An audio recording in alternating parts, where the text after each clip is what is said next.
ప్రతి భక్తునికి విశ్వాసము క్రియలు అనేవి రెండు కాళ్ళు లాంటివి. ఒకసారి కుడి పాదాన్ని విశ్వాసం అంట, ఎడం పాదాన్ని క్రియ అంట. విశ్వాసం అనే పాదం ఒక అడుగు వేసింది. ఒక అడుగు వేయాలంటే ఏం కావాలా? క్రియ అనే పాదం వేయాలి.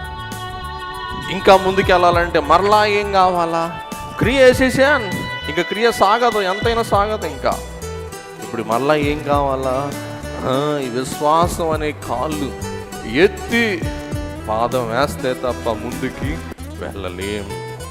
ముందు విశ్వాసం కలిగి ఉండు, విశ్వాసం బట్టి క్రియ చేయి, క్రియను బట్టి మళ్ళా విశ్వాసం కలిగి ఉండు, మళ్ళా విశ్వాసం అయిన తర్వాత మరలా క్రియ చేయి. ఇలాగ విశ్వాసంలో భక్తి జీవితంలో నువ్వేమవుతావు? ముందుకు వెళ్తావు.